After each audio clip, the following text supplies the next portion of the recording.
Bukan agama-agama nama-nama yang tersebar di dunia ini. Itu kan hanya kulit. Itu kan hanya wadah-wadah agama saja. Tujuannya agar manusia lebih masuk ke dalam agama Tuhannya. Ya ayyuhalladzina amanu udkhulu fis-silmi kafah. Manusia-manusia yang beriman, manusia yang percaya bahwa ada Tuhan yang mentuhani dirinya, masuklah, pasrahkanlah kembali hidup dan badanmu kesemuanya kepada Tuhanmu. Itulah kafah. Itulah kepasrahan total jenderal kepada Tuhannya. Itulah yang disebut agama itu. Itulah yang disebut awaluddin ma'rifatullah. Ketika hanya Allah yang bermakrifat dan ketika manusianya sudah tidak punya makrifat lagi. Apalagi punya syariat. Makrifat saja tidak punya, apalagi syariat, apalagi toreko, apalagi hakikat. Makrifat saja hanya milik Allah, ya semuanya syariatullah, ya semuanya torekotullah, ya semuanya hakikatullah, ya semuanya makrifatullah. Ketika manusianya benar-benar terbaiat, manusianya benar-benar mati. Jadi meskipun kita sudah berbaiat ribuan kali banyaknya kepada guru-guru, tapi ketika sudah berbaiat diri kita masih ada, diri kita lebih wujud daripada Allah, yaitu bukan baiat. Itu pura-pura baiat itu syariatnya baiat saja, masih kulit-kulit.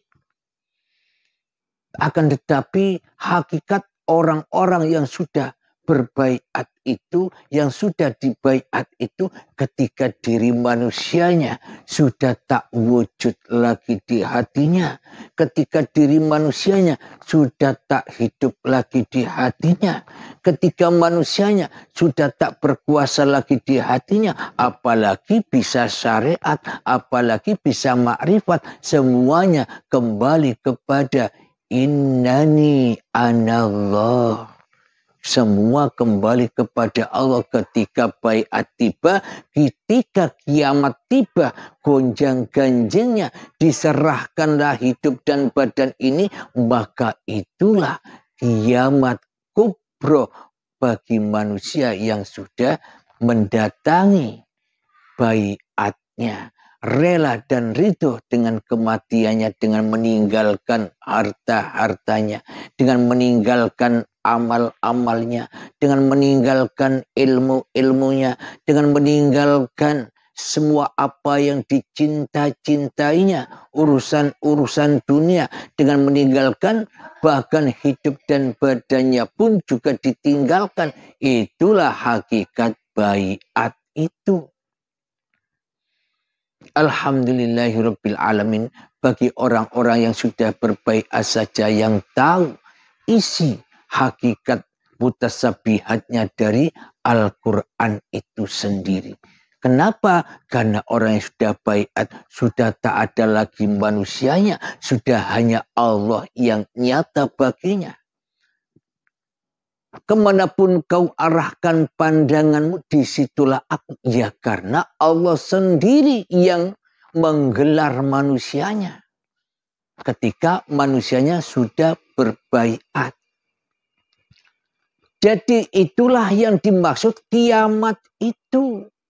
Setelah kiamat manusia semuanya dan makhluk-makhluk semuanya pada mati, maka Allah berkata, innani anallah.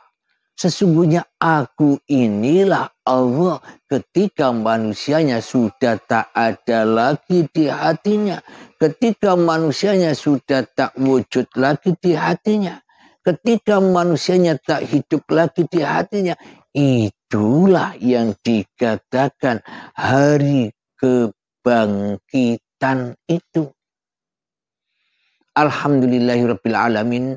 Sebelum kita melanjutkan ada apa setelah hari kebangkitan itu, marilah kita berlatih dahulu 3 menit, melatih hening, melatih sunyi, melatih memalamkan, menggelapkan, menenggelamkan diri kita di hati kita. Bismillahirrahmanirrahim. Mengheningkan cipta, mulai. Silahkan.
Alhamdulillahirabbil alamin.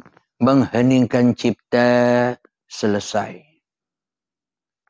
Bila ada pengalaman di dalam ketika mengheningkan cipta, silakan kirimkan ke admin 082245647438. Insya Allah kami balas. Melanjutkan lagi, ada apa setelah hari kebangkitan itu?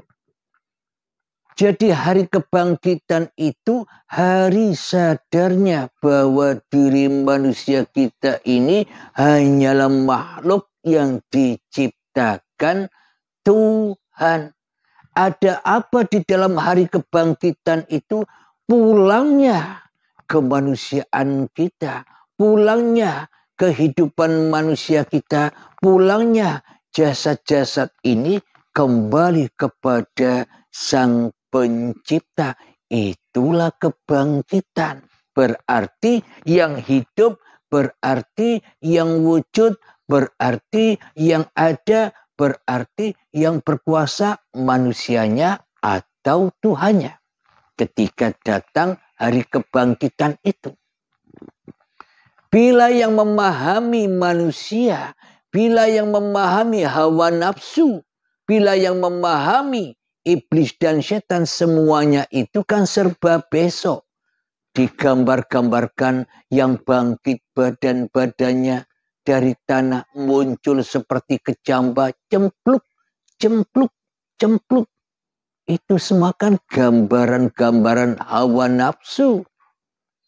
Tak ada di dalam Al-Quran. Bila manusianya bangkit terus, mana Allahnya, mana Tuhannya? Bila manusianya saja yang tampil di dunia dan akhirat itu. Diceritakanlah semua serba manusia. Mana Tuhan yang menguasai manusia? Jadi seolah-olah kita selama ini, meskipun kita melihat orang yang sudah benar-benar mati, dalam hati kita tidak ridho orang itu mati. Karena orang itu masih dihidupkan lagi untuk menerima azab kubur secara pemahaman hawa nafsu, secara pemahaman syariatnya. Mana mungkin orang yang sudah kembali kepada Allah, mana mungkin orang mati hidup lagi. Kalau dikatakan urip ini Allah, berarti Allah nyiksa Allah. Di mana akal kita? Kita diberi akal untuk berpikir tentang kebesaran Allah, tentang kesucian Allah, tentang keagungan Allah. Jadi semua yang diperdengarkan kita selama ini itu hanyalah kiasan saja. Edo ewai, karena iman dan akidah kita beriman yang kepada edo seolah-olah itu nyata di hati kita. Kenapa? Karena yang nyata, yang wujud, yang hidup, yang berkuasa di dalam hati hanya diri kita. Allahnya rawono, Allah goib. Yang mana mungkin kita tahu yang sebenar-benarnya, sementara hati kita buta selama ini, ya buta di akhiratnya. Man kana fi hadhihi a'ma fahuwa fil akhirati a'ma wa adhallu sabila. Barang siapa di dunia ini buta mata hatinya, maka di akhirat pun semakin buta mata hatinya. Bahkan tersesat-sesat jalannya. Buktinya apa? Buktinya selama ini kita menganggap akhirat itu serba manusia. Menganggap akhirat itu perjalanan manusia. Menganggap akhirat itu hidup dan badan manusianya seperti sekarang ini. Itulah buta mata hatinya. Karena tak ada Tuhan yang menghidupinya. Karena tak ada Tuhan yang menguasainya. Hingga manusia sama-sama buta hatinya. Alhamdulillahirabbil alamin.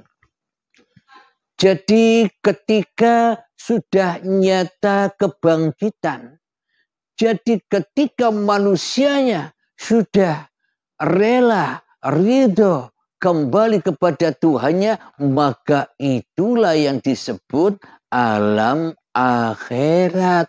Akhir kehidupan manusianya, akhir manusianya menjadi Tuhan di hatinya, dituhani lagi oleh Tuhan yang menciptakannya. Maka setelah itu ada alam hisab. Apa alam hisab itu? Ketika manusianya sudah menyadari bahwa dirinya tak ada, bahwa dirinya tak wujud, bahwa dirinya tak hidup, dan bahwa dirinya tak berkuasa apapun walaupun sebiji darah, maka bagaimana mungkin manusia itu terkena suatu dosa dari apa yang tidak dilakukannya selama ini, ketika manusianya sudah sadar bahwa ada Tuhan yang mentuhani dirinya. Coba diangan-angan, coba difikirkan dengan akal sehat kita. Itulah yang dimaksud alam hisab. Allah tidak akan mengambil apa yang bukan hak Allah. Jadi sesuai dengan perbuatan kita. Maknanya ketika kita sudah kembali kepada Allah, maka sudah semua diurusi oleh Allah karena Allah penciptanya. Ilustrasinya begini, logikanya begini. Anda membuat tongki atau mainan ketika kita masih kecil, masih ingat membuat mainan dari kertas tongki yang bisa bergerak-gerak begini, bisa kita yang bicara seperti wayang. Tongki kita perankan berbagai macam peran. Kadang jadi peran lakon sebagai tongki yang baik. Kadang ada lakon sebagai tongki yang buruk. Semua itu kan lakonnya kita yang melakonkan tongkinya. Apakah mungkin tongki yang dari kertas benda mati, yang berawal dari tak wujud, yang berawal dari tak ada, yang kita buat itu bisa menanggung dosa dan pahala atas apa yang tidak dilakukannya? Coba pikir sendiri, itulah alam hisab yang katanya besok itu. Jadi tongkinya sadar bahwa dirinya tidak ada, yang ada hanya Allah. Mana mungkin terkena azab, mana mungkin terkena siksaan. Dirinya tidak bisa apa-apa. Semua peran diperankan yang menciptakannya, itu tongki yang diciptakan manusia, apalagi Tuhan yang telah menciptakan kita selama ini, yang menjadikan segala sesuatu, yang menjadikan nama-nama biliunan nama di atas dunia ini. Nama malaikat, nama setan, nama manusia, nama jin, nama alam, semuanya. Alhamdulillahirabbil alamin. Semoga saya khususnya dan kita semua bisa memahami apa itu alam timbangan, apa itu alam hisab. Bagi yang sudah baiat, senyum-senyum saja ya. Alhamdulillahirabbil alamin. Mari kita buka di dalam Al-Qur'annya di surat Al-Anbiya ayat yang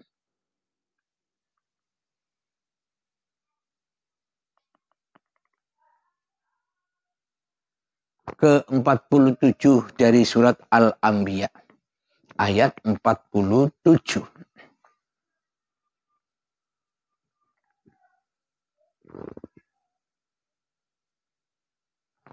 Bismillahirrahmanirrahim.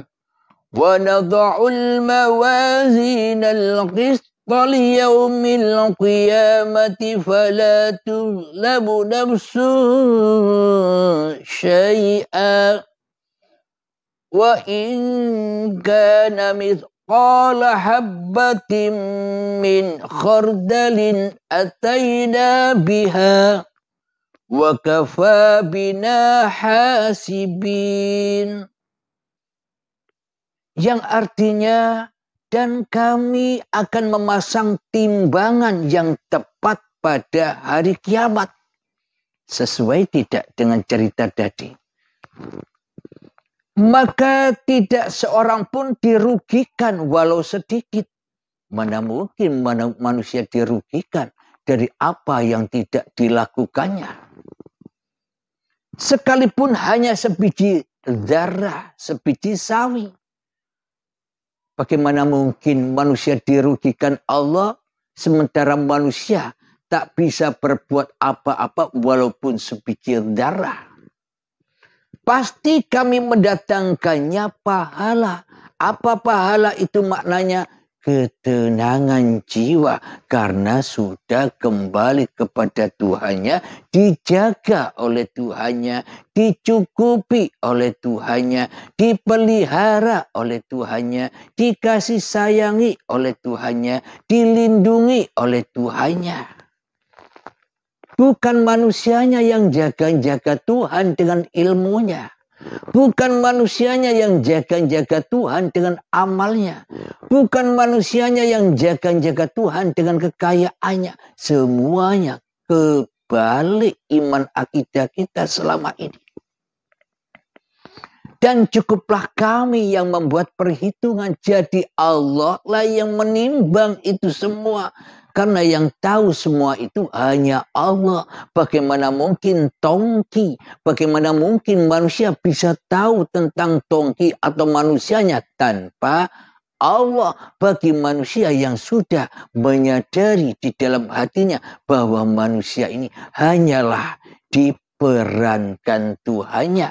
Itu bagi orang-orang yang sudah benar-benar baiat. Bukan baiat syariat saja.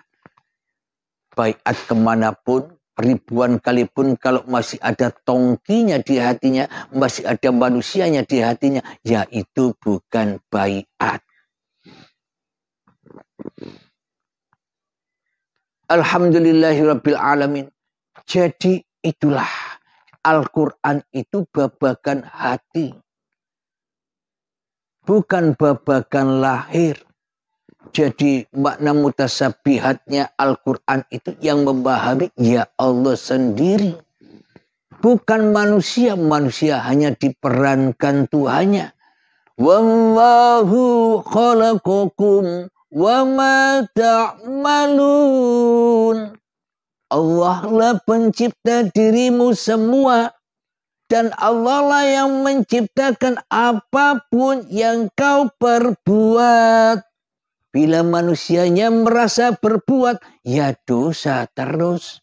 Bila manusianya yang merasa berilmu, ya dosa terus. Dan bila manusianya merasa yang beramal, ya berdosa terus. Karena manusianya jadi Tuhan di hatinya. Itulah timbangan itu. Itulah alam mizan itu. Sementara kita setelah mendengarkan paparan ini, kita bisa tahu, bisa menimbang-nimbang diri kita sendiri yang ada di dalam hati kita, iblis atau Allah. Kita sudah bisa menimbangnya. Bila yang ada hanya iblis, bila yang ada hanya syaitan, bila yang ada hanya diri kita, maka perangilah.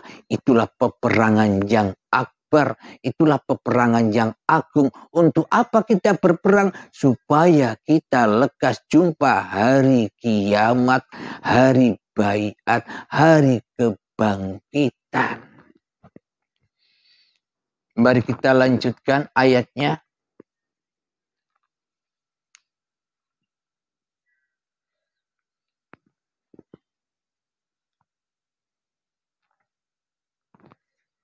Di Al-Mu'minun. Surat Al-Mu'minun ayat yang ke-101. Bismillahirrahmanirrahim. فَإِذَا نُفِخَ فِي الصُّورِ فَلَا أَنْسَابَ بَيْنَهُمْ يَوْمَئِذٍ وَلَا يَتَسَاءَلُونَ. Yang artinya apabila sangkakala ditiup, maka tidak ada lagi pertalian keluarga di antara mereka. Pada hari itu, hari kiamat, dan tidak pula mereka saling bertanya.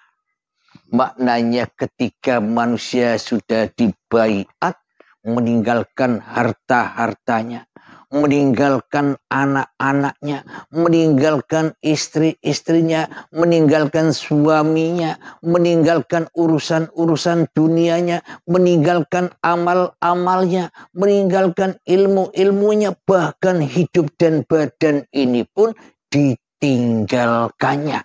Itulah baiat itu. Itulah kiamat itu.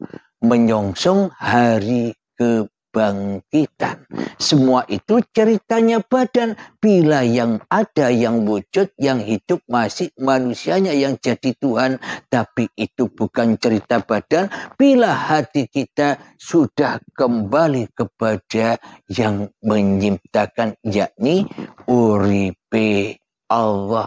Bersanatkan bukan sanat-sanat badan bin ini, bin itu, tapi sanatnya langsung kepada uripe Allah yang menghidupi para nabi, yang menghidupi para rasul, bahkan yang menghidupi junjungan kita Nabi besar Muhammad sallallahu alaihi wasallam.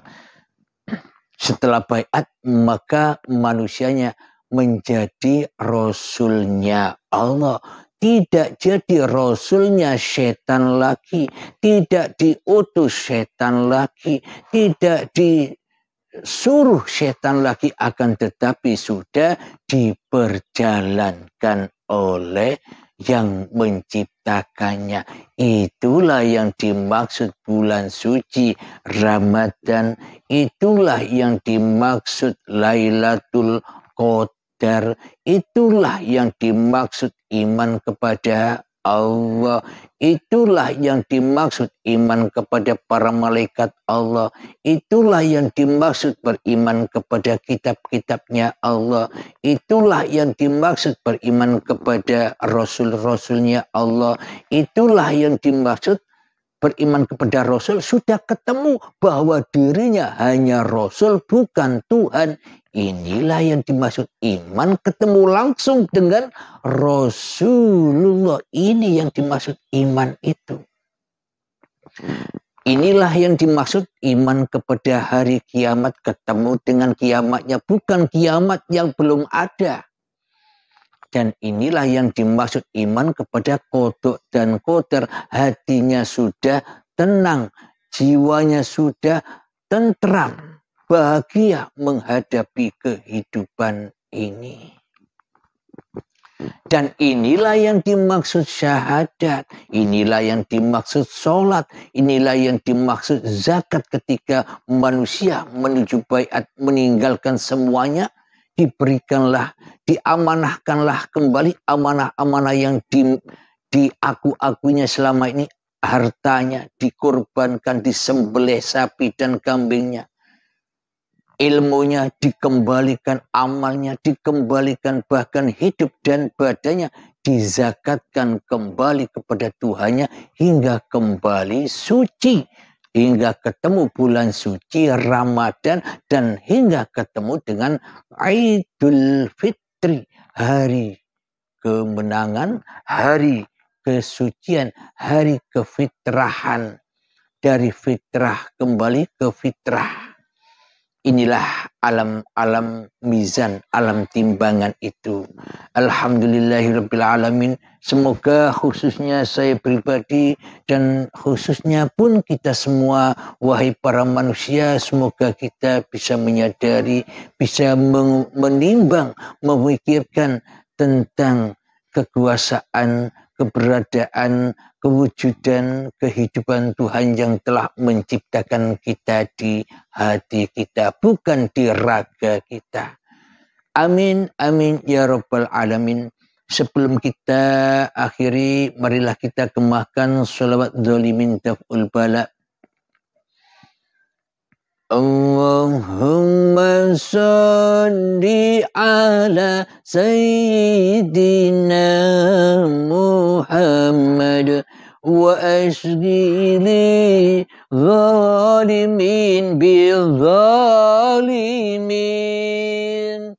Allahumma salli ala Sayyidina Muhammad wa asghili zalimin bizalimin wa ahrijna min bainihim salimin wa ala alihi wa sahbihi ajma'in. Alhamdulillahirrabbilalamin. Akhir kalam. Assalamualaikum warahmatullahi wabarakatuh.